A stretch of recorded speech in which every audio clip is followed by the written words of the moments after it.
Everybody's ready? Okay. Good evening. I'm calling to order our Mount Shasta Planning Commission regular meeting for Tuesday, August 20th, 2024. And next we'll have the flags.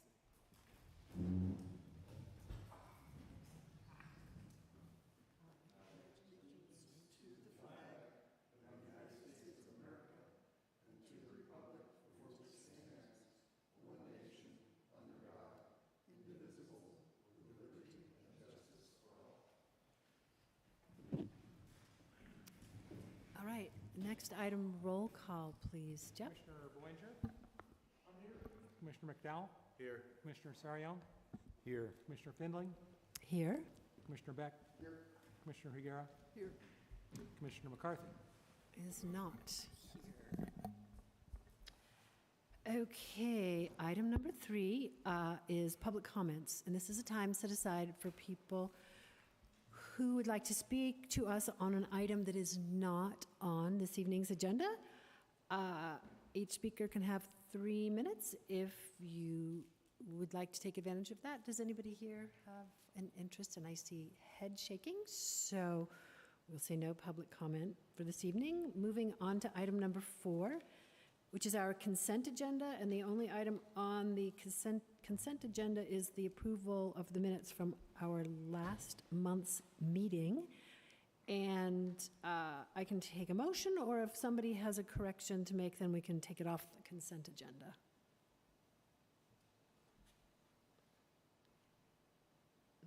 No changes? Everybody's happy with it? Does somebody want to make a motion to approve items on the consent agenda?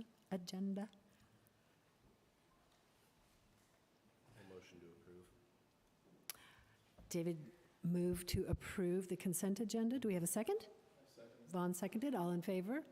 Aye. And opposed? None. Motion passes unanimously. Item number 5, our main item for this evening, which is continuation of our public review of our objective design standards. Jeff. Okay, so let's start from half a step back. Last time we talked a little bit about some of the key components, some of the items that were giving us a little bit of pause, that we felt like maybe there would be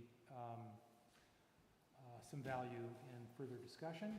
I pondered it over the course of the last few weeks and felt like we were at a point where at least staff would feel more comfortable having one more round of discussion before we went forward with a recommendation. So that's why you see before you another discussion draft version of this document.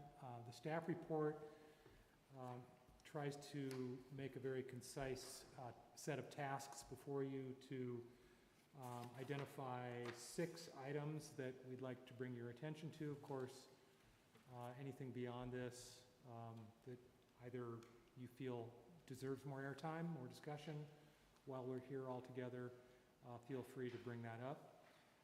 I'll explain when the time comes what those photos and diagrams are. Thanks to Tucson for doing some elevations for us. I did some photos, just street grabs from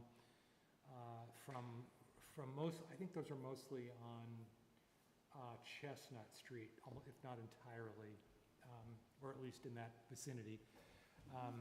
That's ground floor windows diagramming, and it's among the key items to discuss. So procedurally, before I dig into these 6 leading items, I'll just say that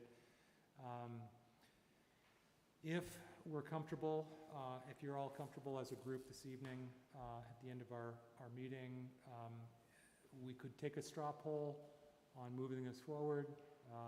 You could just collectively direct staff to come at next month's meeting with a recommendation to approve the design standards, or at least to forward to City Council for approval. It's a City Council action item. Also, this is parallel, as you recall, last year, or last meeting, the conversation around tiny home ordinance. You were all clear that you didn't want to compete with airtime for this subject matter, but that it was important enough to at least tee up for conversation. So I think that if we get to a point of comfort on this, that you can expect action on this next month, and then maybe even what I'll call the public discussion draft of a tiny home code that we can then roll into implementation of housing element initiatives, which, by the way, housing element was unanimously supported at council last week. As of today, it's going off to HCD for its hopefully final certification review. And I have every reason to believe that we will get certified this time. We replied or complied with everything that HCD required of us, so I can't imagine them not certifying the document this time. So all that to say that once that certification, its stamp of approval is on the document, it is finalized, and we can then begin to program our staff time and your time in implementing it with more municipal code amendments that follow on this topic with respect to housing. So with that said, if you have any questions for me on process. I think I would just want to add that the subcommittee also met since our last meeting. Thank you, yeah. To go over some of this and talk about places where, we felt like it'd be good to have everybody weigh in. Thank you. So what I've tried to do is tie these 6 items into the document attached to the packet by yellow highlighting and page numbers, the first being annual review on page 7, that we really wanted to make a clear program statement that requires annual review and amendments as necessary to comply with state law. That's a pretty open and shut statement. It's something that staff normally does anyway. I think it's a good idea to put it in here programmatically. Just so you know, there are a series of review cycles that happen sort of outside of your touch points in administering portions of our municipal code. But every 3 years, the building code changes. And so what we do at the staff level, or at least what I've done historically and will continue to do here, is ensure that building code provisions are consistent with our municipal code provisions. We adopt by reference the entire building code, which includes fire and plumbing, as well as others, potentially reach codes, which go above and beyond minimum requirements. All that gets kind of referred by reference into the municipal code every 3 years. But what typically doesn't happen is that some of the definitional standards that change within the building code oftentimes don't get pulled into to the zoning code. Real good case in point is definition of multifamily housing, for example. References with respect to even some of the topics tonight, ground floor windows, glazing, energy code requirements. So the energy code particularly has been advancing very progressively over time, and it's important that the municipal code play catch up. So we do that anyway, but I think it's a good idea to have an explicit update of this document every year. Also on page 7, the definition of ministerial review, establishing that review threshold for review authority, staff versus planning commission. And I wanted to make clear that there, as you know, our current municipal code exempts duplexes and triplexes in R1 and R2. And what we've all been discussing, and I just wanted to make sure this is crystal clear to you all and moving forward that that's your recommendation, that we're lowering that review bar to capture those projects under this provision. And that as written now, you all will see those reviews at a planning commission at a group level. So what I'd like to do, staff's recommendation moving forward, is to confirm that threshold and either establish a threshold beneath which these standards apply, but staff does it. And you would only see it on appeal. On what? On appeal. So, for example, a duplex comes along and it's a mom and pop. You guys don't see it. I apply these standards. I make certain findings. Let's say, for the sake of argument, that it's a market rate project. It's not affordable, and they're asking for concessions to ground floor windows. They want it to be low. They want to put a big blank wall up against a street. I say no. I deny it. It comes to you on appeal because the. So it wouldn't go to city council? It would go to city council after you all. So if you uphold my decision, the applicant appeals again because they feel our standards are too stringent, then off to council we go. You answered one of the questions I had for you today Hey, about that. Paul, you guys are sharing. Yeah. So let's make sure that you're using the mic. Okay. Anyway, that was one of my concerns, and you addressed it. Thank you. It's good to know. Okay, so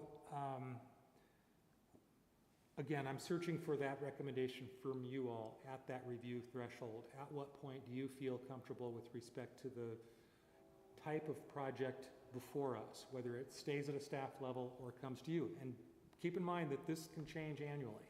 So if we wanted to capture, set the net wide, you guys are looking at everything for the course of the next year, and you feel like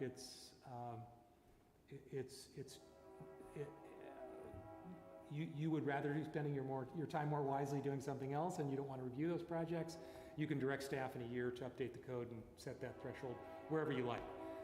I will remind you that this was a public comment from Vicki Gold, who reminded us that AB 684 establishes a threshold of 10 units for staff, or what they call ministerial review. So that's already in effect.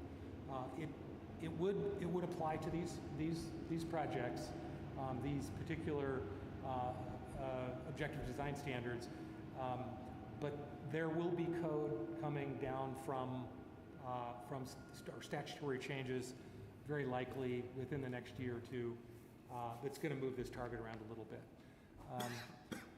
Right now, we as a body can review anything that comes forward. They aren't, that is HCD and the legislature, as far as I know, do not have any sights set on restricting Planning Commission or City Council or Design Review Commission, for that matter, from being the designated ministerial review body.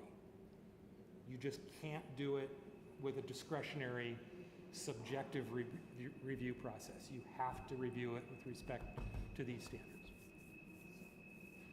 So it would make it easier for people that do duplexes or triplexes, because they wouldn't have to wait for a round of Planning Commission approval, and they could move their projects ahead more quickly? Yes. So if it's just for streamlining. Gotta use the mic, because people that are watching us can't hear you if you're not speaking into the mic. Thank you. I have spoken. I know, but next time you have to use the mic. Okay. Not So- using my mic. Yeah, my estimate is, probably all in soft costs to get before us, to present, if you've got a designer, the time could be 30 to 60 days to get on the agenda for you all. You're meeting once a month. There could be a few $1,000s in consulting costs and permit review time, staff time. So we do bill for that time. We are on a fee recovery basis. So the more time we spend reviewing as a body here and staff spends reviewing, the more expensive it is for applicants.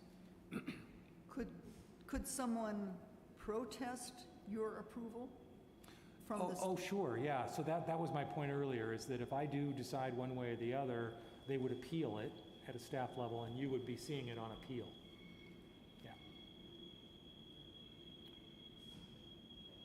So to be clear, the staff on this item is requesting either a threshold and identify what that threshold is for staff versus Planning Commission review, or leave it as is. You're reviewing everything. Well, and note that when we got together, Tucson, David and I, we were thinking that we didn't want the planning commission to review duplexes and triplexes, that we felt that that was, we put the threshold above that.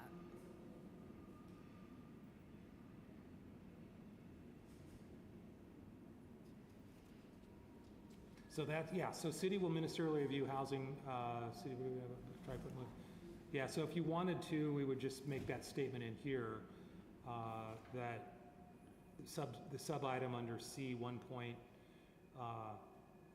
for example, might say staff level reviews under your current subcommittee proposal, duplexes and triplexes. But those would be standalone. We still felt, I believe, that if this was a project with a series of duplexes, then that would be that. You'll need to unlock your iPhone first. Good evening, and welcome to your personal. Siri's talking to you. I thought I made it quiet. Like, how many ways can I make it quiet? All right.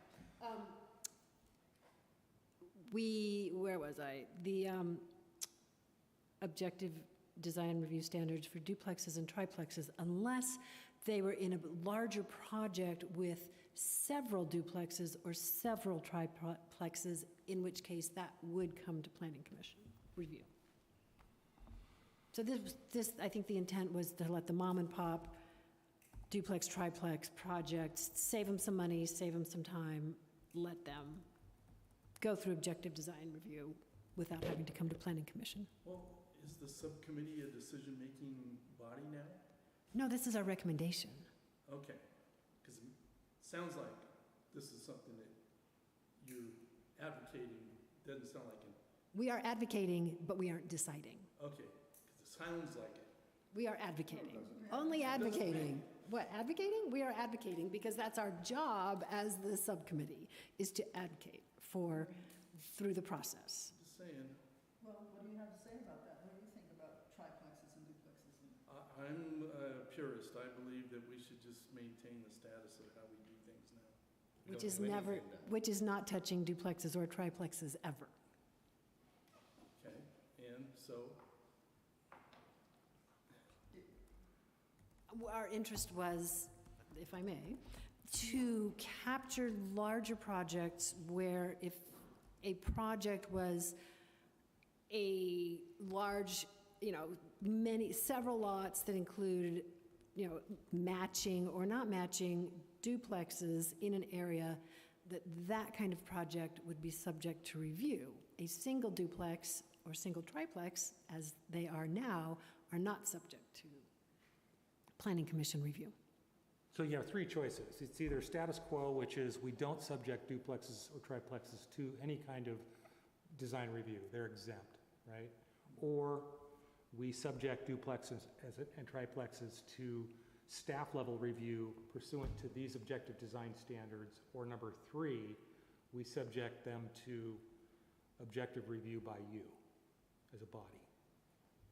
So three choices: status quo, exempt.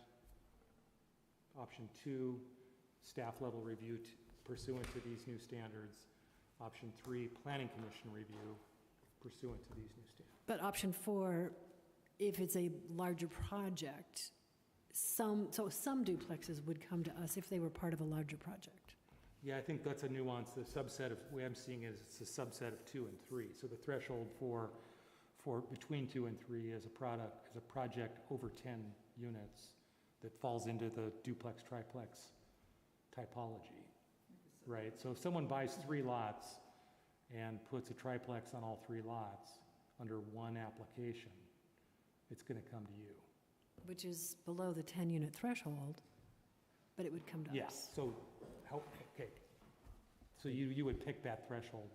So maybe We would not pick, I would not necessarily pick the 10-unit threshold. I would just say if it's a larger project, right. then it would come to the Planning Yeah, Commission. but it's my point is it's your choice to pick that threshold tonight. so my question then becomes, if staff is making this decision, there's no design review at all? Under current standards, yes. So our current standards say that duplexes and triplexes are exempt from design review, and they go straight to building permit.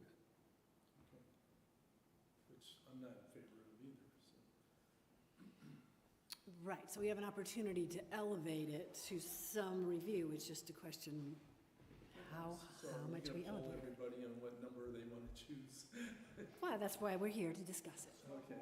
We are here to discuss that and several other items as per Jeff. And we also want to get input from the public. Should we consider dealing with this now and then going to the next thing rather than all at the end, or what? Well, except that I want to open it up, and I don't think it, I want to have it open, and so that we have somebody here that we'd like to get her input. So I kind of feel like if we go through this whole thing, get some input, have some conversation, and then we can get pinned down on each item. How does that sound? Okay. Yeah, you could sit on it for a little bit, feel it out. Does it feel like duplex, triplex threshold? Is 10 units and above? We'll come back to it. Yes. Okay, Okay. number 2. No, that's number 2. Number 3 on page 14.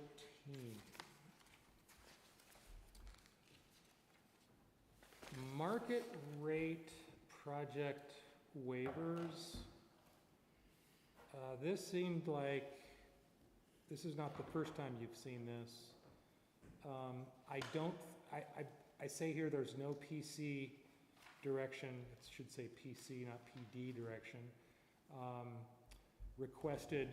This is a simple compliance statement with building code, so you really don't need to weigh into this one. The only exception to these standards that we would all grant, or staff would grant, depending upon the threshold, would, for a market rate project, would be if any of these standards on any level conflicted with building code. As I said, that's updated every 3 years. There could be energy code conflicts for ground floor glazing on the south side. So if through the course of our review, and again, staff would recommend a finding that says, you know, that we're going to give an exemption, we're supporting an exemption because we've got a conflict on its face with these standards and building code, and we would offer that before you. If we're good with that, we can move on to the next item. Seems pretty straightforward and simple. Right, otherwise, right, so this would have to do just with as building codes change, and hopefully, you know, whatever, if we adopt that, when we adopt this, there wouldn't be building code problems. It would just be in the future that this would be, that would be the only Yeah, it's kind of a trigger. catch-all for if we miss it, if there's a conflict on its face with building code prevails. So that's fire code, plumbing code, energy code, residential code. A lot of this stuff gets updated. There's also state law that changes in that 3-year review cycle. So this is kind of the catch-all that says we're only going to grant market rate exemptions or exceptions to these requirements if the applicant can demonstrate there's a conflict with building code, and through our building official review, we agree, and we would report that to you. I would like that to be in the definition department, the market rate project waiver. I had to look it up to figure out what it was. Okay. I've got another catch-all in here for definitional standards, so we'll catch up. You know, there's Okay. going to be a lot of new definitions. Okay. I'll do Because a- I saw that you had that catch-all, but yeah. this one, I kind of went, okay, what is, you know. And it's highlighted. Yeah. Okay, number 4, architectural review process, page 14. It's also on the, just following the market rate project waivers, architectural review process. Establishing a 2-track process for innovative projects reviewed under the current discretionary review criteria. So that's a pretty simple statement. It just says that you can opt out of this, and that we're okay with that. So if someone comes in, for example, the Eugene Sway project up here, let's say he had housing in it, and it were a mixed-use project, and it looks like a Lemurian portal spaceship configuration that in no way, shape, or form is evocative of our standards or complies on any level. And he's going to state right up front that I'd rather go through the discretionary review process, and we say, fine, thank you very much, we'll see you at Planning Commission, under our discretionary review process, including a conditional use, okay? Number 5 on page 28. This was the result of a public comment by Vicki Gold, adding discussion about the volcanic scenic highway as a preface to the scenic resources provisions.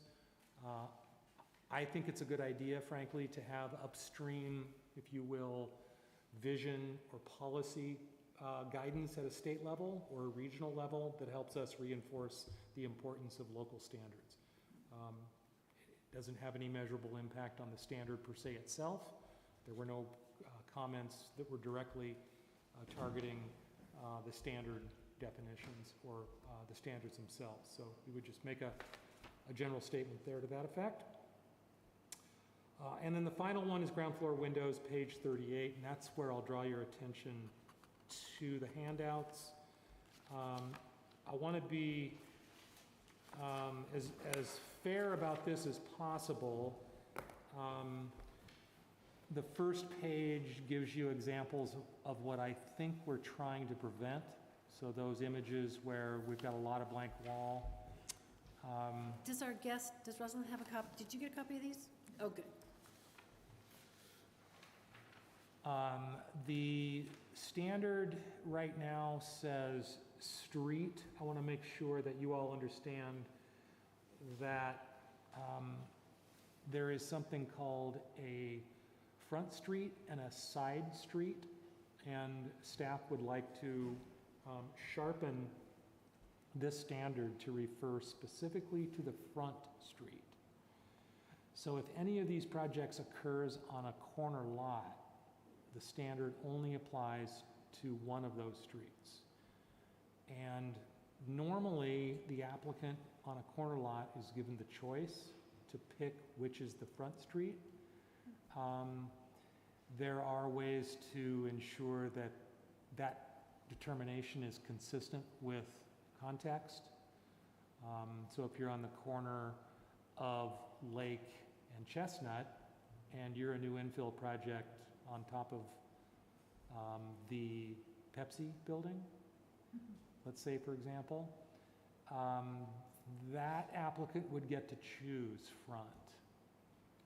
Unless we all, or either at a staff level, we had a definitional standard and it was crystal clear that said something like it's the higher order functional classification street, which would mean it's Lake Street, not Chestnut. That's one standard that I've seen used in the past. It's hard to go a parcel in either direction and pull that context in because those are obviously going to be front streets on either direction. So it gets pretty testy and subjective. So I think front street is something that you leave to the applicant to make a proposal. That's typically what happens with this conversation. You create as many problems by trying to over-define things sometimes, so that's my advice here. Nonetheless, I do want to sharpen the standard a little bit to, instead of saying facades facing a street, I would like to say facades facing a front street, not side street. So I'm getting head nods on that. Not exactly. So I do have a question. Yeah. What's the harm if it seems like it would be so much easier if it's on a corner that the standard applies to both streets, because that way there's no argument. You certainly could go there. I would caution you that we're probably going to be getting more requests for exemptions for both market rate and affordable projects, given glazing standards and the implications for building, for energy code particularly. And it's not, it's a high bar. Let me just put it that way. City of Portland, Oregon has the same standard, applies to any frontage. particularly in mixed-use projects. So, for example, our very last standard here, the Main Street building, if you build it on a corner, the 60% standard should maybe apply to both sides because it's a ground floor retail experience. Let's take Summit Lofts, for example. The glazing is roughly equal in terms of percentage on both streets. So your point's well taken. You could establish the standard far more restrictively and apply it to all streets. But on a duplex, if, you want your bathroom window on that side, and you don't want a big bathroom window, I was thinking single family. but we aren't doing single family. I know, On a big bathroom window, I was thinking single family. but we aren't doing single family. I know, I'm just thinking. If we're just talking about duplex, for example, I could see where that wouldn't be reasonable. But I think that Jeff's point about mixed-use building, I think, is very relevant. Yeah, right now I would, we haven't gotten there yet, but under that very last window standard, I've left it not front or side street, I've left it just as street. But in the lower functional class, or excuse me, the lower order, if you will, housing typologies, we're trying to create conditions where the cost of entry, if you will, to these standards, these are robust standards. There's a lot of requirements here. So I think if you were to move money around on the facade, you'd want them to put more effort and money on the front street and throw them a bone on economizing on side streets. Glazing is expensive, so that's my 2 cents. And we're talking just about projects in commercial zoning for the glazing requirement, is that correct? Well, we would have R3 would allow an R2, let me double check that.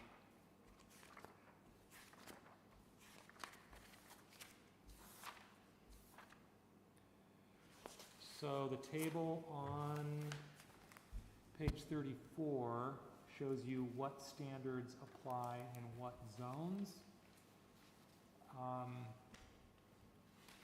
So,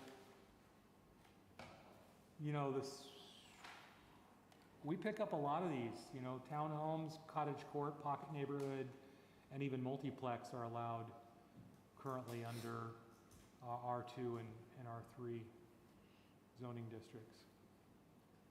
All of the typologies are allowed in the commercial districts.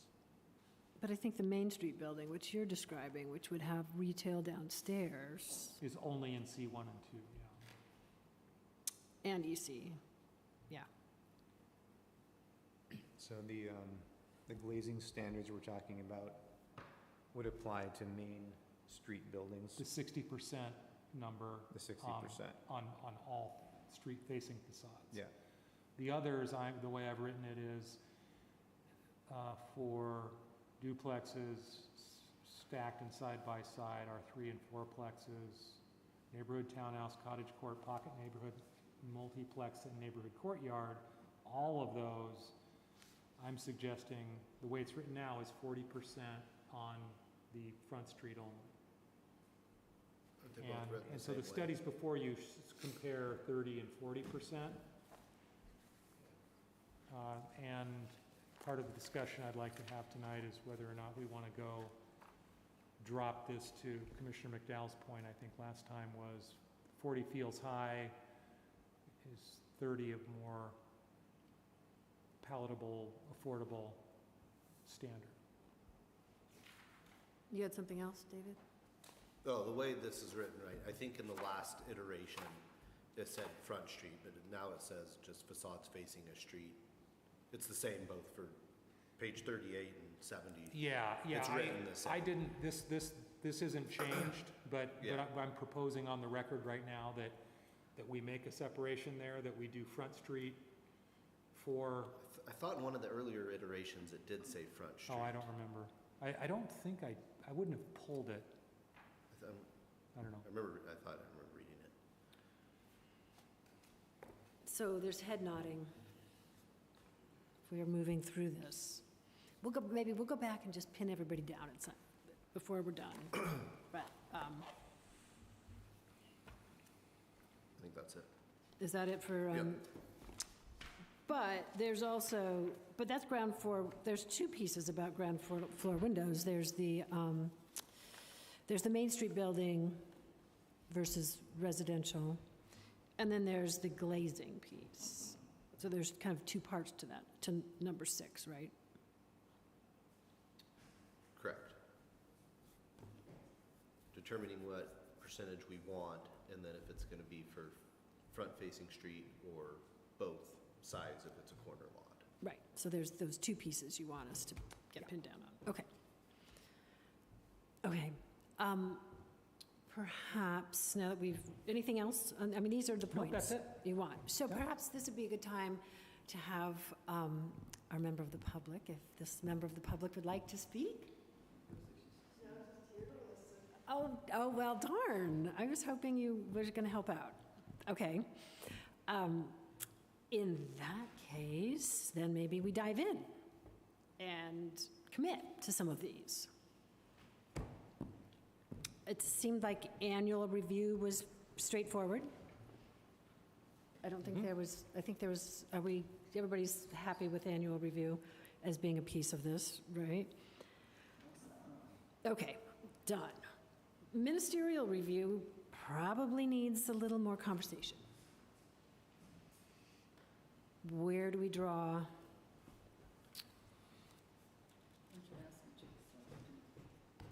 Do you have an opinion? Start with you, Paul? So I thought that the whole part of this discussion was that duplexes and triplexes were going to be done under ministerial review and all others would come before us. Am I missing something?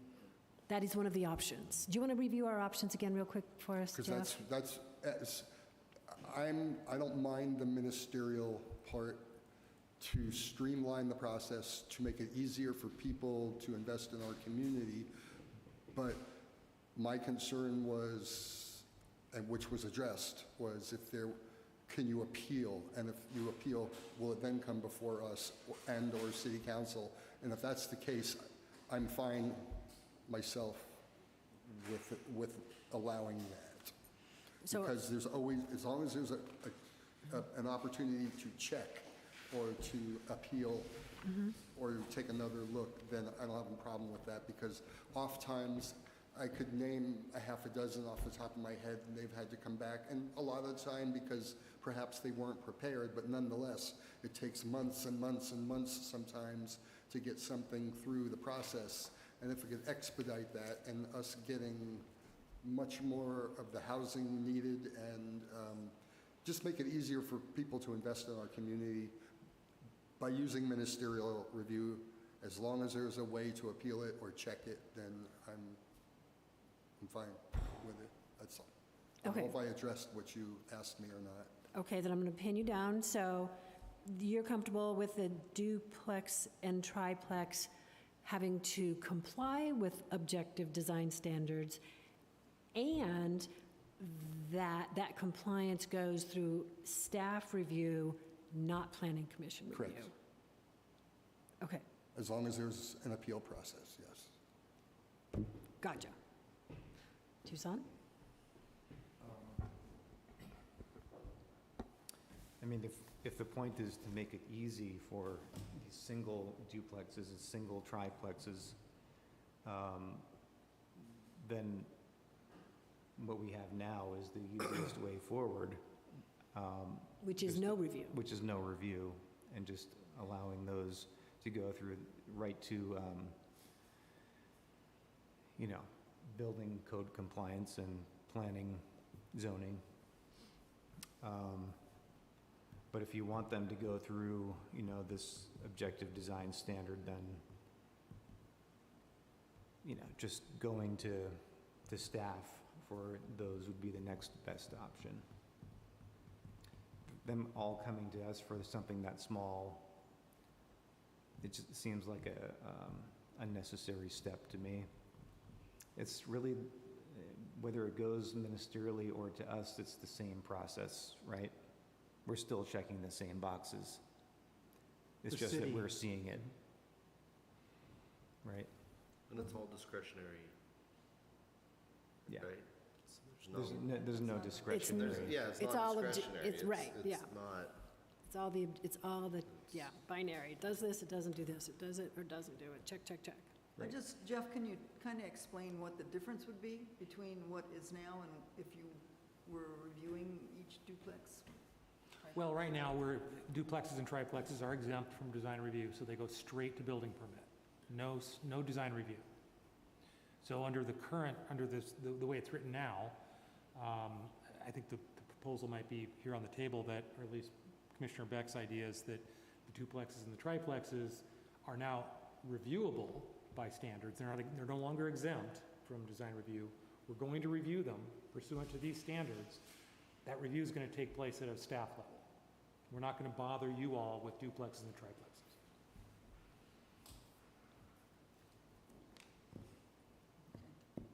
Right, so what's the goal? I mean, thinking about, personally, there are some unattractive duplexes and triplexes and fourplexes in this town that I think it'd be nice to raise the bar. But collectively, do we agree on that? That's part of this, is do we want potentially more of the same? And, maybe we can imagine which ones I'm thinking about. Or do we want to elevate how the things look? Well, it's my turn. Sean? Are you, well, All No, right. Are you that's good? it for me on that one. okay, so go ahead. I like the idea of having a ministerial review. And I think it would be relatively quick because they've already gone through the process of filling out applications, so they kind of know a lot of stuff. It just makes them have to maybe think about it a little bit more and go forward. It's just a little, pay attention. We're paying attention. That's where it's at. We're paying attention. That's all. So I'm for the little change up. So requiring duplexes and triplexes to be reviewed, but not have them come to the planning commission. Right, I don't want them coming to the planning commission. staff reviewed. Staff review with objective design standards Yes. for duplexes and triplexes. Yes. Okay, Vaughn? Okay, so that option, then everything goes through objective plan review or design review, but it's just gonna happen through the staff, not us. Only duplexes and triplexes. Right, no, I got it. Okay, yeah. Okay, so I'm good with that option or option 3, where we have design, overview over the objective design process. For everything. Both of those work for you? Yeah, But you're okay with yeah, I prefer. giving them to staff? I'd like to know, the problem is, I don't know what the staff's taste is like when they're looking at these things, if they're trying to decide if objectively what fits or what doesn't. I'd kind of like to know if there was a standard. Well, that's what this is. Well, I understand that, but So we can look at duplexes Yeah, over I get here, it. and we've got, I've seen all that. Yeah. This does me more good than what's on here, sorry, but. Picture says to see 1,000. elevations. Right, well, this is examples of like minimal I think your point here was this is what What we minimal don't want. glazing looks like. We're trying to fix. Yeah. This is what we want to get fix. We don't if want go any there. more of this. Right, okay. We so want more of this. Is it possible to get what the acceptable standards are, just kind of like a picture, which might help somebody who's wanting to design something or do something anyway? Yeah, the final document will have photographs. All right, Okay. that makes it a lot easier. Like I said, especially if there's somebody that's coming to town, and, I did my first subdivision when I was 26 years old, and I remember how much trouble it was to get it approved and how much it costs, and nobody was concerned about that, so I'm glad to hear this sort of thing. But that said, I'm now at a point in life where marginal or, strategic growth is more a goal for me as being on this commission. But the standard of kind of making the city look a little nicer is easier if I was coming to town wanting to build something and you say, well, here's some examples. That kind of helps. So that, and like you're saying, Jeff, that's going to be a part of our package that we'll provide to designers. Okay. David? Nudge, nudge. I mean, the objective design standards, the whole thing is to make it easier for people to build. So if it was up to me, anything townhouse and below that's a single building goes straight to staff and we don't see. Things that are neighborhood townhouse and above, or above neighborhood townhouse that are multiple buildings, we review and make sure they conform and everything, but anything below neighborhood townhouse that's just a single building goes to staff. There's not a lot to review, or, what's the difference if it's 2 units or 5 units? It's one building. I think you have a good point. We could raise the bar. We could raise that level, be above. Are you saying that staff would do the are we all saying the same thing, I guess, my question? Well, everything has to follow the objective design standards, Right, but okay. townhouses and That's below, my question. neighborhood townhouses and below go through staff only because it's a single building.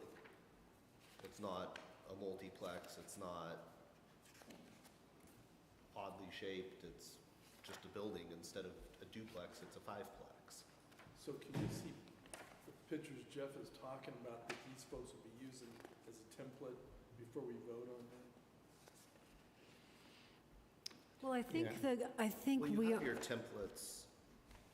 right, but he wants an example like of an elevation, I think, because these are not elevations. That's, I think, you'd want elevations showing these things, right? Not the site plan. The site plan isn't working for you. Gotcha. Well, I think that we aren't going to finalize this probably till we're going to. So would that work, that next time you would have photographs that would potentially be included in the, so that we could see I think it's, this? like when we started with the subcommittee, the biggest problem is to do 3D renderings of every option is a pretty big cost. Did you want 3D? I thought he Not was looking, 3D, I no. think he's looking more Well, you're like not gonna be this. able to find an example of a 5-plex that meets neighborhood townhouse. Well, not here, maybe somewhere else. Well, I Steal it. thought we were just talking about the duplex or lower.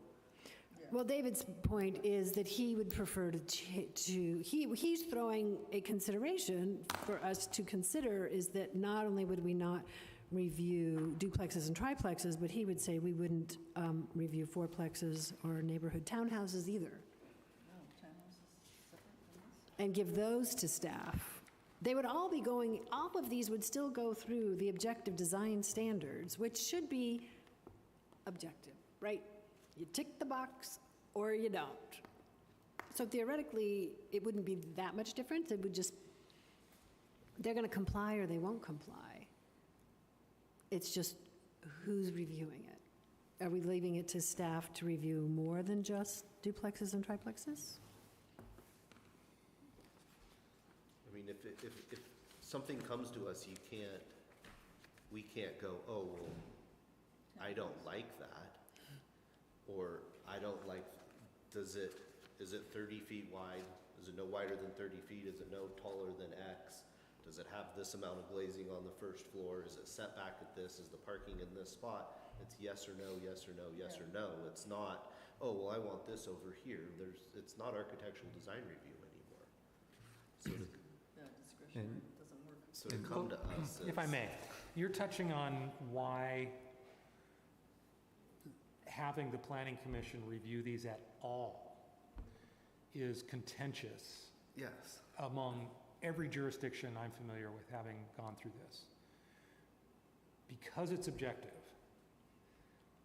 and you're getting a score, pass, fail, it's binary, and everything herein, based on your review, has a sufficient level of design intent that you're gonna get a good project out of it. So why are you guys even looking at it in the first place? 99% of projects or objective design standards are reviewed at a staff level, and you, planning commissions only see them on appeal. So bump it up to the 10, or we could go, you said that a 10-unit threshold is coming down the pike. Well, for the sake of consideration, if you look at Cottage Court, Page? so Cottage Court, so there's 51. on page 34, you'll see the land use table. And then on page 51 is Cottage Court. It starts there. That's when the typology, the architectural form changes from primarily a single structure to lots of structures. It also has a maximum number of buildings per design site of 9. So if you were to establish the threshold there, you're saying we're allowing development of project types that have structures potentially up to 9, you know. However, a Cottage Court could come in proposing 6 or 7. And if your threshold is there at Cottage Court, then you're seeing a 7-unit project. If it's above 9, you're stepping it up to the next threshold, the next, review or the next set of standards. Well, my only hesitancy around that is we don't always have good planners. Say again? My only hesitancy around that is that we don't always have good planners. We have you right now. We've had some fabulous planners on city staff, but So- we haven't always. And that's why I wanted the pictures. That's a piece of it, certainly. Yeah, so I think two things in response. One, again, this is fluid. For the first year, we want to maybe set the standards more restrictive or more expansive or extensive, and then pull back over time as opposed to the other way around. You sort of upscale as opposed to downscale these things. Or the other way around, you're less, not more over time. But we get 2 bites at the apple, staff does. You're going to get the initial submittal or the inquiry and a pre-application process, which is the current process for projects. And then you're going to get the building permit submittal, which staff will review again.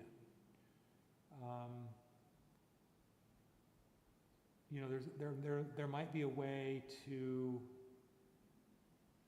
back to the subcommittee version of this, instead of the full body, you have the chairman of the planning commission playing big brother over staff. So there is some oversight. How do we put oversight in case we have Over a everything. contract planner that doesn't read the design guideline? Well, it's Design gonna, ordinance. yeah, it's going to add some time and effort on behalf of whoever is sitting in your chair to saddle up next to the planner of the day and review their work in the future. The other option, I suppose, is what we've talked about in the past, is have a subcommittee be the review body instead of just staff. Yep. Well, how many of duplexes and triplexes do we have down the pipeline here? Not that many, right? right? That's the thing, is that we're being overwhelmed by something that we don't have a whole lot of happening, because that's the nature of our area. There was a lot of public comment early on about the concern with public exposure and review of this, of design proposals that came in.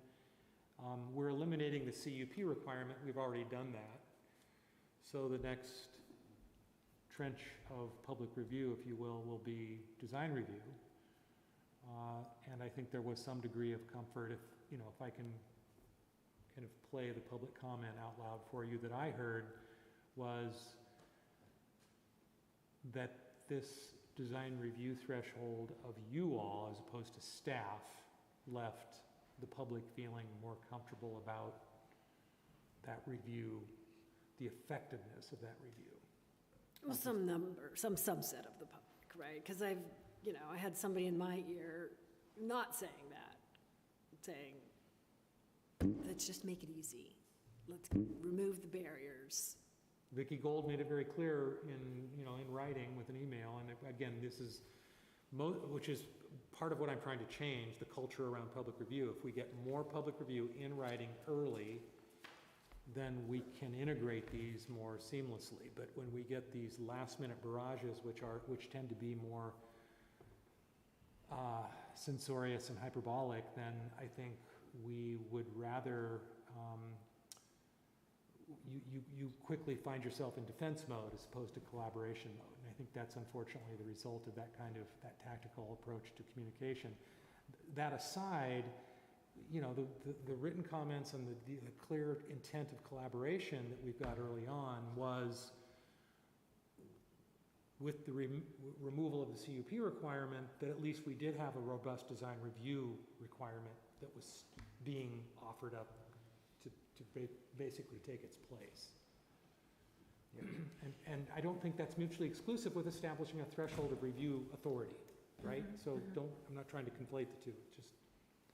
And it kind of solves the problem of what you brought up with, later planners that might not be as particular or pay attention. If there was a subcommittee reviewing. Right. How to somehow engage. So back to, what is that? Is that a subcommittee? Is that a volunteer from the Planning Commission? One of us volunteers, whoever that is, and then we have an alternate, and those two people are on the deck to review? Is another possibility? And it's more like an oversight of the planner Yeah, because of our past. because Yeah. we've had some. And so, no offense, Jeff, but, I think he knows we don't mean it. but it is kind of like, you could leave tomorrow and then we're back in the same boat again, waiting for the next whatever.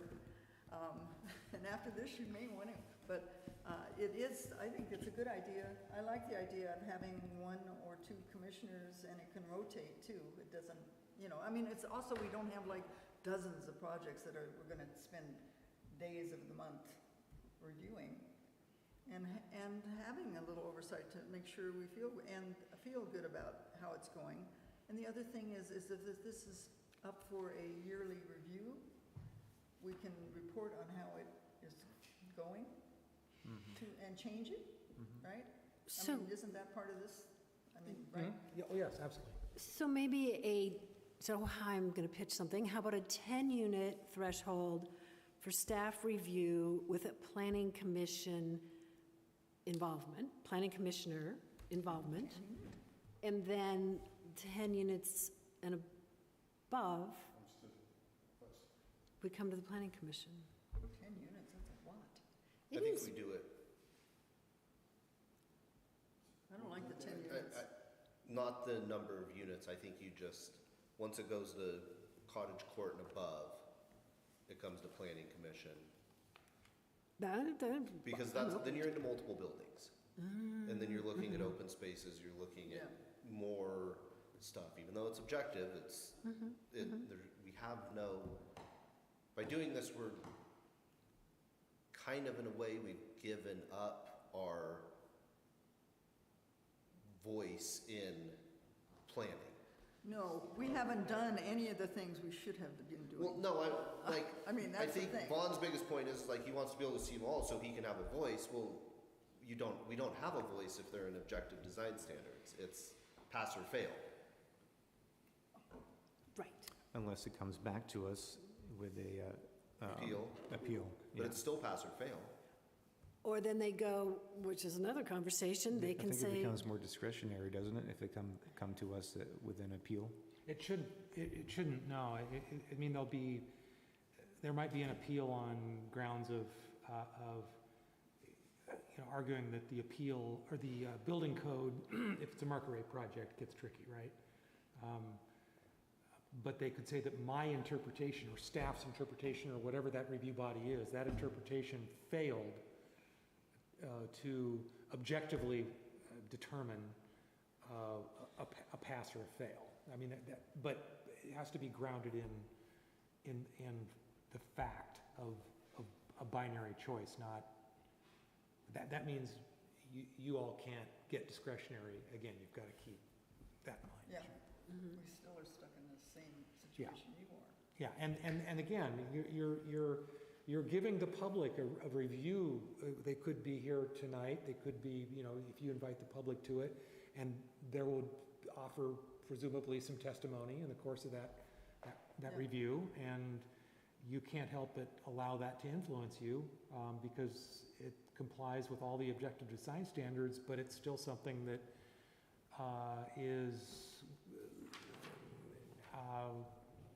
promotes a lot of opposition and foments concern about loss of character and blocking of views and so on. You can't use that input to change a finding of fact, and that's going to be a challenge. Quick question. Can only the applicant appeal? No, anyone can appeal. Yeah. So if Mhm. if the thing passes, Right. pass, Right? and then somebody from the public says, well, no, this was a fail, they can appeal Right. and send it back, okay? Right, now. but how would they know? Object. Well, Because it's all they're next door. it's all public record. Even if it's reviewed on a staff level, it's still public record, So- correct? Yeah, How so we would, the municipal code doesn't make provisions for public notice, either site postings or noticing to neighbors if it's a building permit only proposal. So now what's not here is, in this code, is if you are at whatever your review threshold is, do you notice neighbors within 300 feet via direct mail, or, do you make a poster on site, that says this is under consideration? These are public noticing tools that are used in communities who go toward this staff level review. Regardless of the decision-making body, there is a provision to make sure public is noticed. And that's not in here yet. It could be. Noticing, at least for cottage court up. Yeah, I just don't see that it would be important for the neighbors to know somebody's building a duplex and that it's going to meet design standards. Perhaps the cottage court, I'd like to know. Right, that's That's a substantial. I could add a section where that would go is under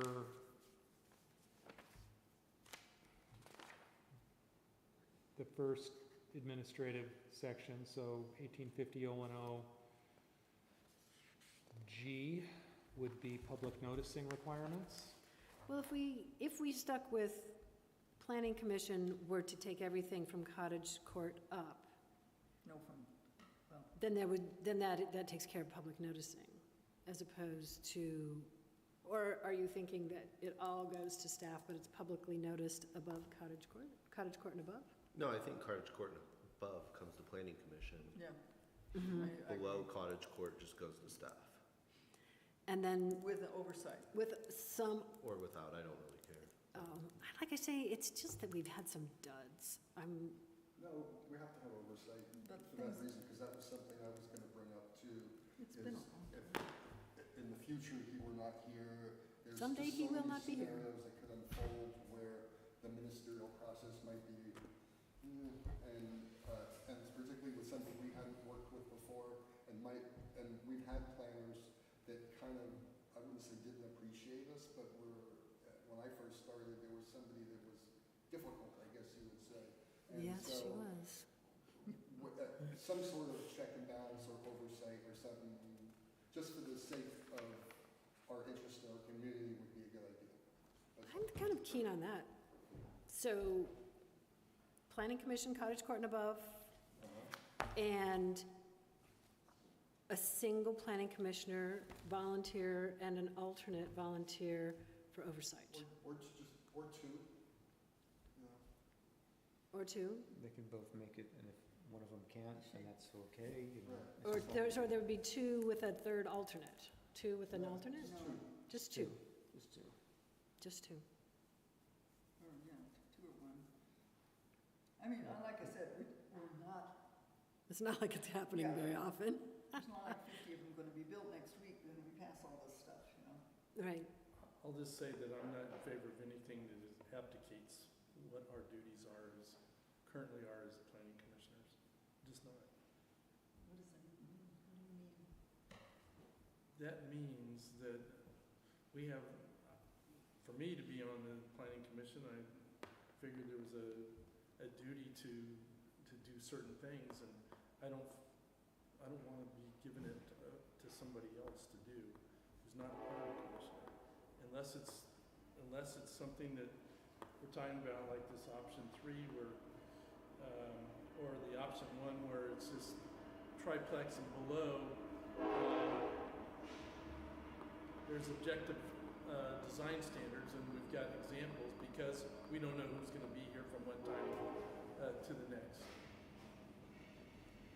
That's just where I'm at. This might be worth a vote. Might be. So, to vote to, I prefer consensus, but to move on, maybe to pin this down, we've moved from the threshold at duplex, triplex, up to neighborhood townhouse. Maybe we had consensus, everybody agreed about at least duplex, triplex, because that's what we have now. Right. So you were comfortable with that. You don't want to give any of that away, Anything above that? anything above that. Right. And other people are fine with elevating it up to fourplexes, and neighborhood townhouses also could have staff review only. I'm just going to throw a little aside in here, because I don't think we've pinned this down, and it may be part of this. If a project is 3 triplexes on 3 lots, that would come to Planning Commission. And how is that addressed in here? And is it? Because I'm operating on the assumption that that still would come, Well, even though it's a triplex. Why don't we, the motion should be phrased that any single building, any single structure. Single project, single No, structure. Oh, okay, single structure, townhouses and below, go to staff with planning, subcommittee oversight. Multi-structure applicants or cottage court and above come to planning commission. Multi-structure takes care of that. Does that take care of that? Well, okay, let's just play that out. So what you're afraid of is a developer comes in and demos 3 adjacent 5,000 square foot lot, single-family homes, and builds a triplex on one and a duplex on the other 2, so that the total is 10. And even though there are duplexes and triplexes, sorry, bad math. But anyway. I'm trying to get to 10. So 3 triplexes and a 4-plex or something. So if you get to that, you're saying you want to review it. Well, I think what she's trying to, say somebody buys the Moss property, subdivides it into lots, and then somehow starts building duplex after duplex after duplex after duplex after duplex after duplex, and wants some oversight from that happening, I guess. Yeah. Because that so- becomes a project. Right. So our code isn't robust enough to prohibit that because they would leave it on one parcel, likely. So each project would appear on a parcel with a separate application. That's the delineation. Would it be? Separate applications. Now, I guess and it's- my question is, what are you trying to achieve? I mean, Would it be the 3 same set of different permits standards or 1 apply. different permit? Well, that's a good, I guess, I mean, I don't really want a cookie-cutter neighborhood. I like diversity, personally. Thank you for asking that. That was a good question. Maybe it doesn't matter. It came up, remember we talked about this early on, one of our early subcommittee meetings Right. was, okay, what about this scenario? You've got boom, boom, boom, boom, boom, this series of a larger project potentially on separate lots. Do we want to regulate that differently? But perhaps if we have objective design standards, with our objective design standards, it's not a problem. We're having angst over review authority, is what this is coming down to. Not Really? not angst over the contents of the standards. So we're getting a little distracted, I think, on process right now. I think we ought to focus on the substance, the contents of the document, how these need to be so thorough, and you need to stand behind them so completely that regardless of that review authority, they're going to prevail. That's my advice to you now. I think, and again, we're not, the door isn't being knocked down right now by applicants wanting to assemble lots and build a sea of duplexes.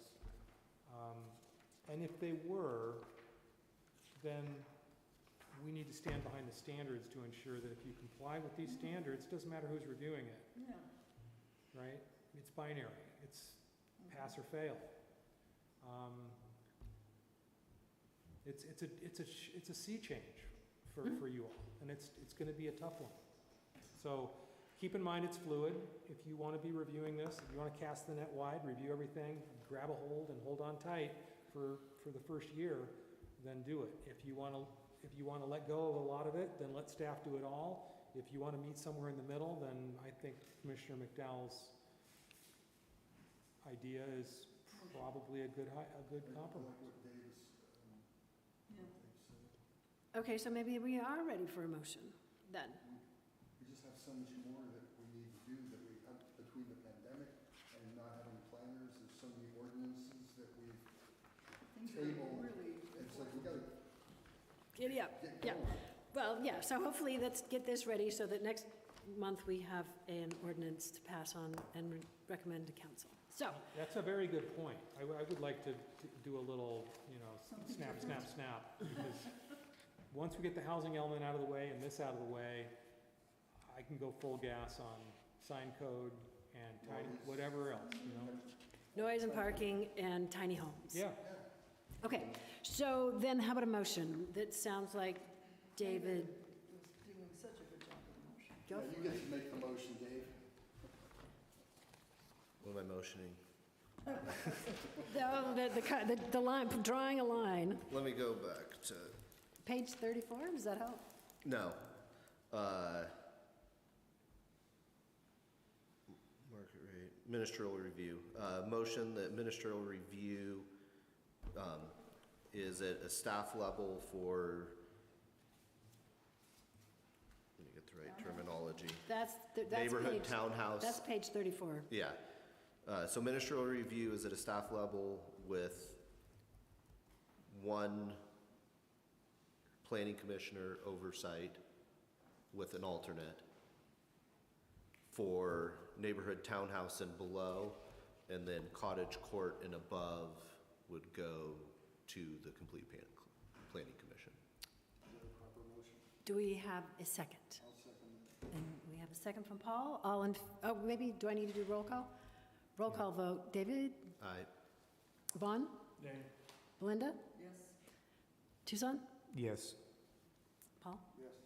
And I say aye. Okay, Okay. motion passes. I will, just for the sake of the record, make clear that that was what we'll call a straw poll vote. You are directing staff to prepare that as a formal recommendation that will come before you next month in a public hearing. Correct. Please that. Okay, next item on our list is the number 3. I thought that one was pretty clear because we just said that, and I'm hoping everybody agrees that that was the one that we would make adjustments to standards if the building code changed. Yeah. That was just, everybody's No, keen. that one was saying that there's only waivers A waiver. for market rate if it's If- building code, Conflict, driven by the building code. that. If they can't meet the objective design standards because of a building code reason, that would be the only way they'd Yeah. get a waiver. Okay, so 3 we're good on. Number 4 is, this one seems straightforward to me. So if somebody comes to planning department and they have something unusual, they can opt out of objective design standards and go with subjective. Or if they just don't want to deal with objective design standards and just want to go to Yeah. architectural review. They just want to come with architectural review. I have a Right. question. Would we include duplexes in that? We'd have to, I I guess. think it's any project. Okay, yeah, we'd have to. Current 1860 prevails. Okay. Yeah. Current 1860 doesn't require duplexes to Right. be reviewed, so we would have to include duplexes in our architectural design review. If somebody came with a duplex, tell me if I'm wrong, if somebody came in with a duplex and you handed them the objective design standards and they said, I don't want to do that, then they would have, it's not that they would go to our current code because our current code doesn't regulate duplexes. We would have to add duplexes and triplexes to our subjective design guidelines Correct. to tie this in a nice bow. Right. If that's where you head with this, then yes, you would want to make sure that both thresholds were the same. We just did that with our previous direction, that duplexes and triplexes are included in objective design guidelines, therefore, if So some, 1860 changes to be consistent with that. it would need to be consistent, Yeah. right? That's part of, yeah, we would capture, that's part of what happens after you change all this. What staff does is go through and does a code audit for all relevant changes throughout the entire municipal, well, at least Title 17, or Title 18. Right, so 1860 has to now include Right, duplexes and triplexes are Subject subject to Architectural design review. architectural design review, either objective, or if they want to Right. do something Right. wild, they would come to us.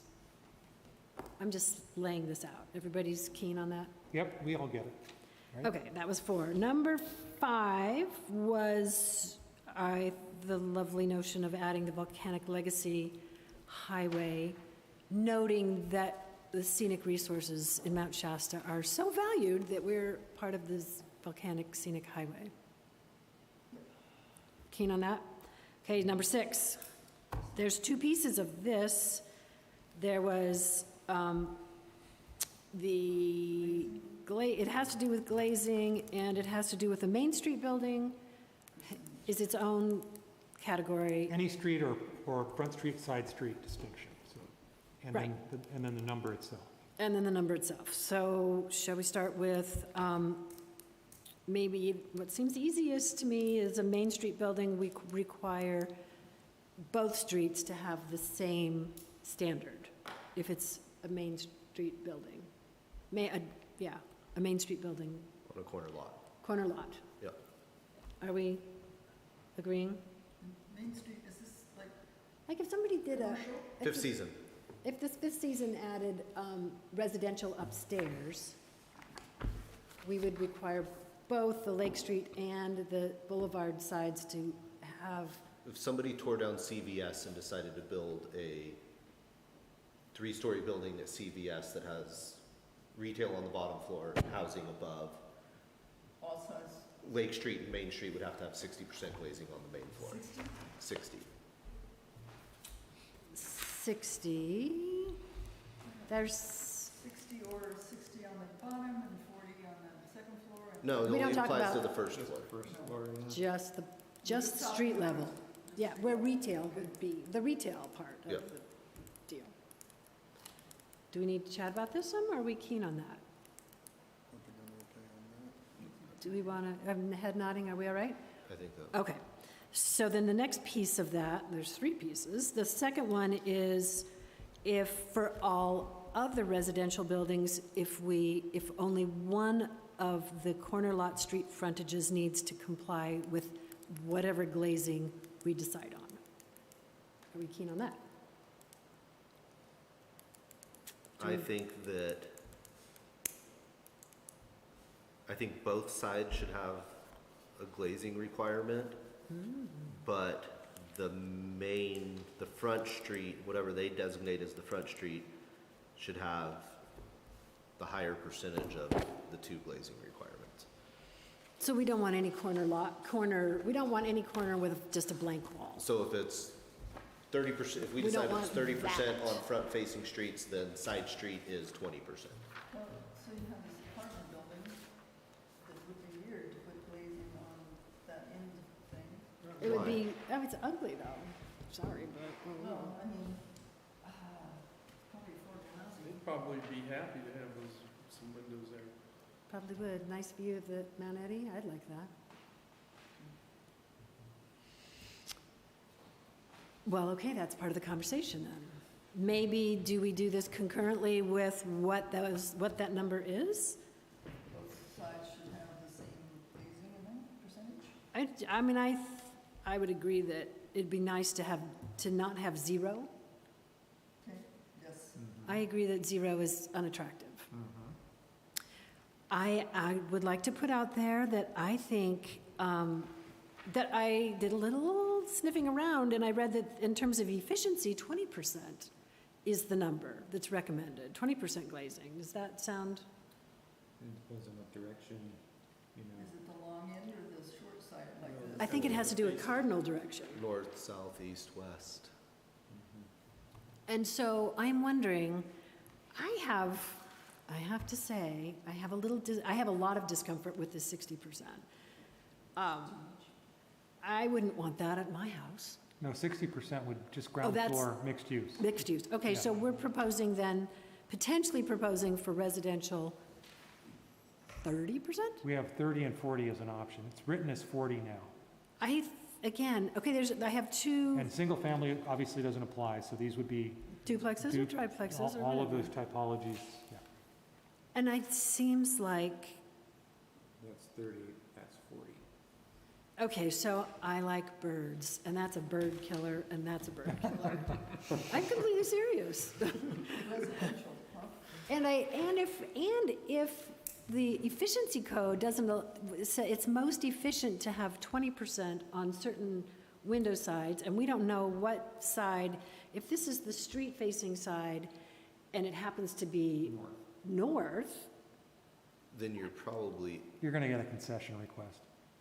well, I think glazing on the north typically makes Title 24 easier. It's glazing on the south because you're gaining all the heat in the summer, and then they have to do the cooling, and then it makes your Title 24 fail. but on the south, the way this, at least at my house, no sun's coming in my house. We're underneath the gables, there's nothing, no sun comes in my windows in the summer. Or underneath the, there's Yeah, just no it's sun shaded. comes in. It's all completely shaded. 2-story house, no sun comes in summertime. Because all the energy code looks at is how much energy does it take to condition the house based off what's coming into it. So if you have a lot of glazing facing south, In the winter, but you use more electricity in the summer trying to cool it down when you have a lot of glazing in the right, south. so it's the west side of my house where it's baked in the summertime. Yeah, southwest. So, but anyway, I guess my question to all of this is, really? Do we really want to have a number that's this high? I'm not convinced. I am not convinced that that is what we want. And in these elevations, the door is part of the Is glazing opening. part of that. Even though it's not glazing. So I wanted to bring that up. So Yeah. so it would be more So if if you had a solid door? If we say glazing only and door doesn't count, then there'd be more window in here unless the whole door was a window. And French door typically. That seems very high to me. Like I say, bird, death, and a lot of money on curtains. That, more money on. I don't know, I don't think I'd want that. So make a proposal. I say 20%'s plenty. 20% is what I don't know, I mean, I didn't dig very deep because we have Tucson here and he knows about all this stuff. But when I look through, like, you know, what do they say? They say 20%. Tucson, say something. Tucson, tell us So what what do you think? about this. You know, if the door is part of the equation, Glazed or not? unglazed, just a door, maybe with one window in it up high. The 30% looks comfortable to me, if the door is part of that. Mm-hmm. So it could be 25%, right? It could be, it wouldn't make much difference. Do you think 10% makes much difference? Do you think 10% makes much difference, the 20 or 30%? Is that, how much, well, it's relative on how big the house is, right? Yeah. So now, let me just reorient this conversation a little bit. Are you talking about front or side street or both? Front. Right Right now, now, we're talking we're front. front. Okay, I think so we're working front, on the front, yeah. so keep in mind that front is usually about a 20-foot setback, 10 feet in R3. So we're not talking about single-family homes. We're talking about a higher density product type that's probably pushed more to the street, that probably is going to have overhung porches, et cetera, ground floor only. Most of your bird strike is going to be where your tree canopy are, rear yard, side yard. So careful what you ask for. You're going to get blank walls potentially. Blank walls because of the energy, If you set that Qualities. standard low, they will deliver it, and you'll get blank walls facing streets, which is more like what you're seeing here. So but these are like 6% glazing. No, you probably, I bet Cold Creek's close to 20%. You have a bunch of 3.0, 5.0 windows. Mm-hmm.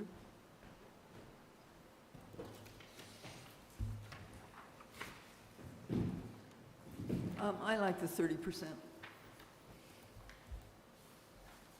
takes care of me. And front only, and let side do what side does. Well, I don't want side to be that. There can be no blank walls. Well, again, building code will get you, that, I'm not even sure that complies with building code, honestly. Because. Why wouldn't it? So each of those is bedrooms, and you have one.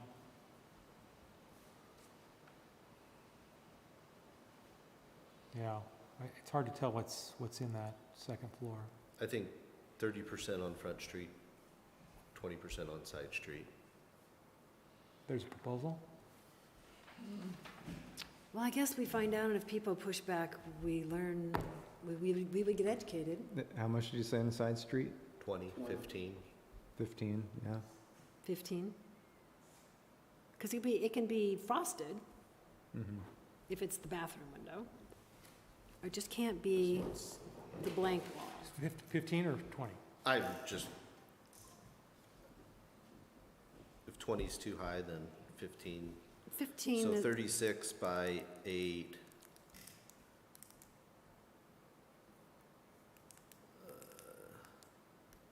Times .20. What did you say Cold Creek looked like? 60 square feet of window on a 36-foot wall, 20? That was a, which would be David thought. 3 4050 windows. Yeah, that sounds pretty reasonable for a side. this is That why. math was at 15 or 20? That math was at 20. 20. Yeah, At 15, it would be, 15 would be, wouldn't have these bigger windows, you'd be all like this. it'd be 2 4050 windows roughly. A little bit bigger. Which would still be, Well, it gives you, so I'm looking at the Cold Creek,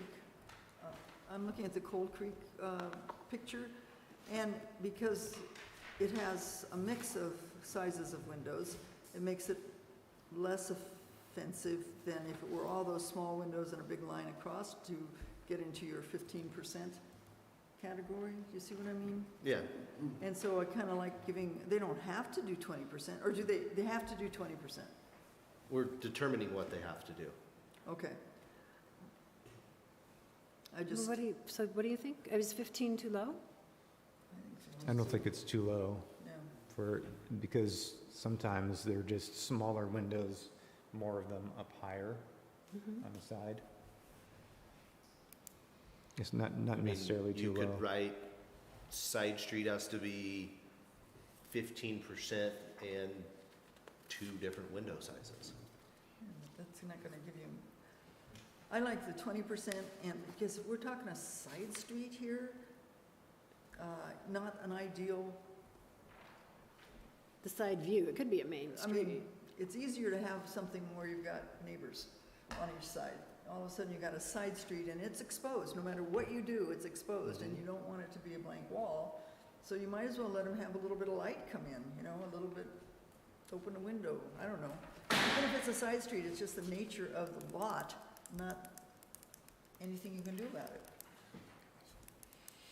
Right, we just want to make the streetscape look better than that.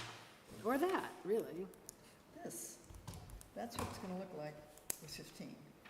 This is what it's gonna look like at 20, and I think that looks better than a whole wall of these little windows. I like to have options, potential options. Well, I don't Well, know if we can, whatever. I don't know if we can tell them that. So is there a proposal on the table? Oh, let's do that. Who's got a motion? Yeah. Well, I don't think, Vaughn hasn't said anything No, lately. I'm going to,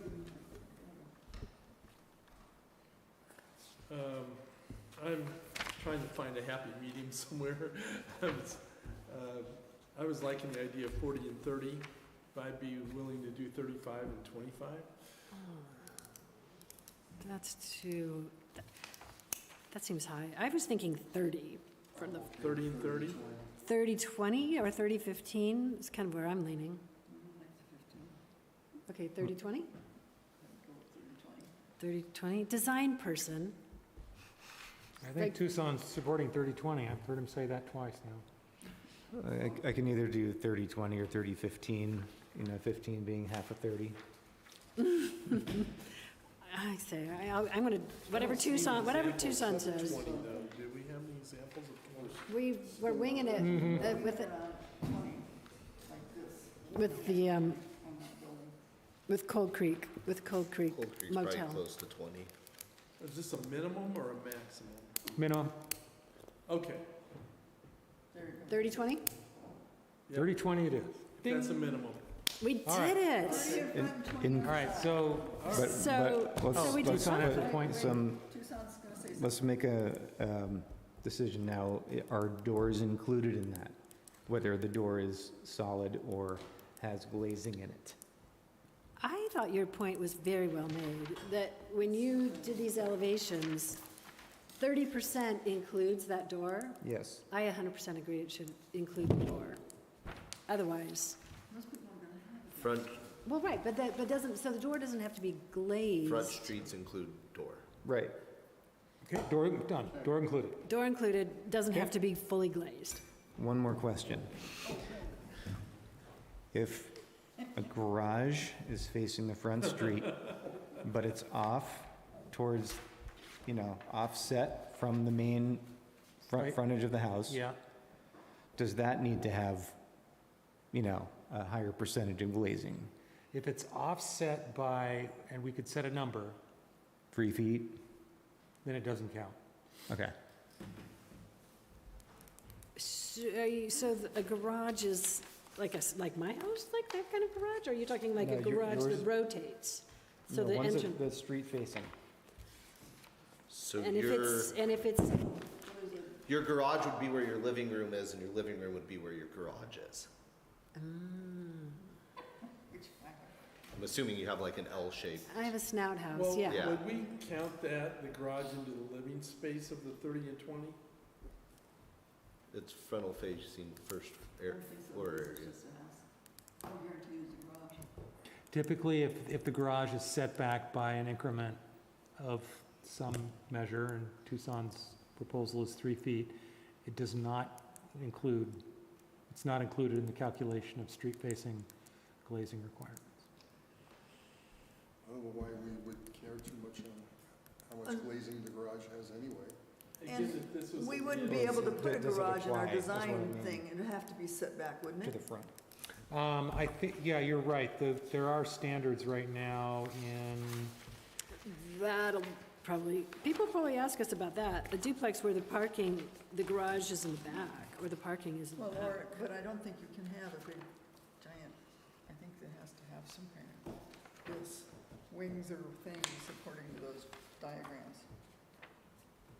I think as long as we're working with minimums instead of maximums, it doesn't. Well, it becomes the maximum, right? Should we just vote on Effectively. this? I think Well, I think we pretty much. yeah, We don't have to I've got have- clear direction, so I'll write this up. It'll be sent out to you early. I'll get it to you as early as I can. There'll be a recommendation at the next meeting to recommend to council. And then, again, you guys can add stuff on the record next time as well, too. So you'll get one more bite at this with a staff recommendation on the table and in a public hearing format. So we'll send it out to folks, and we'll hopefully get some engagement. But that'll be Public the hearing, third. not a workshop. Yes. Yeah, We did our poll and we all agreed on 30/20. we did. No, Cool. All right, then I'm going to move on to item number 7. I guess 6 just evaporated. Yeah. Commission and staff comments. Staff, do you have anything for us? Only the next time, as I said, you'll have a recommendation on this, and then I'll try to put together the tiny house public review draft, which will be kind of an off-the-shelf version, which is pretty typical. So you'll see that as well. To engage, much like we've done with the ODS stuff, probably 2 or 3 at least, open house style sessions, and then concluding with a recommendation. See if we can engage our tiny home folks again. Great. That's all. Commissioners, Yeah, Paul? I have several things, I'll try to make it Here, quick. we got to get you in the mic. I have several things, I'll try to make it quick. So it was brought to my attention, I hope I have the address right, 309 Maple, right next to Farmers Insurance. I didn't do a firsthand inspection because I'm not going to trespass on somebody's property to do that, but that was the house that's been boarded up, that has had homeless people in there from time to time, and the owner had let the grass grow up, which was a fire hazard. I think it was before you got here. We had to have him cut that down and make it more fire safe. But anyway, it come to my attention in conversation with a local merchant that he had allowed a homeless person to either stay in the building or occupy part of the back of the building. And again, I have not substantiated this, but I know them to be credible with their information, and that the back of the building was set on fire. It sustained moderate fire damage. Comments like this, you can just email me directly or call me. You don't need to bring them on the record here for Planning Commission's review unless you feel like having a discussion about homelessness or something along those lines. No, You don't need to wait for Planning The Commission. thing was, would we not ask them to repair that or would we? Again, I'd have to look at the code and find out, this is a code compliance issue, and I'd need to follow up on it. So, yeah, so I'd ask for an email, and I'll follow up with you. Okay, then what's going on with Jacob Bar at the Nest? How, is that, are they Yeah. renting now? Or Don't know, they they're in final inspection phase, yeah. They were building sidewalks when I was by there the other day. Yeah. It's going. And then how gangbusters. come the stall on the Danco thing, it seemed like they were all ready to go and? They're pulling funding together from HCD. Okay, all right, that's about it for me. Okay. Tucson? Mike, if, nope. Linda? No, Vaughn? I got a couple that may fall under the same heading as Paul's, but, I know I had signing ordinance, but it sounds like that's something we're gonna kick the can down the road a little bit on that, so we can deal with that. Road paving, I kinda harp on that every so often. Are we using anything? Do we have a budget? Is there, I haven't seen any kind of repair work, like say, for example, on Lake Street, coming into town and going, up to Everett Parkway. Yeah, again, questions like this, you could send to me directly, and I'll bring Ken Kellogg, our Public Works Director, into it.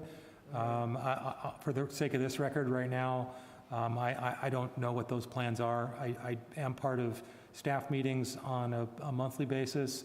That topic comes up frequently, and they're seeking funding through grants to fund a whole lot of paving. That's all I know. All right, I don't know about the rest of you, but when you come in on Lake Street, there's gotta be a better way for us to look like we're something more than what we are when you come, there's nothing impressive about driving on taking Lake Street exit coming into town. It's- Going east.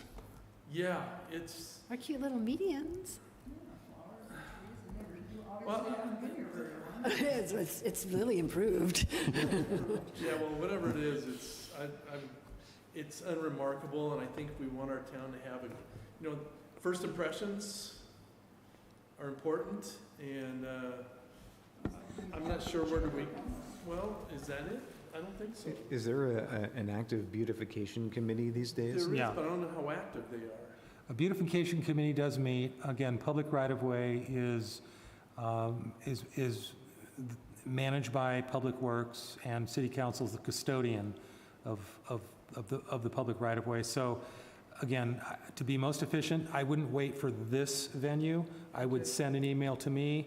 I'll bring Ken in, and we'll go right straight to Todd and the beautification committee. That's the quickest way to get these things addressed. All right, and this comes under, I think, the next two things come under the heading code violation, but I want them on the record anyway. Those three things, actually.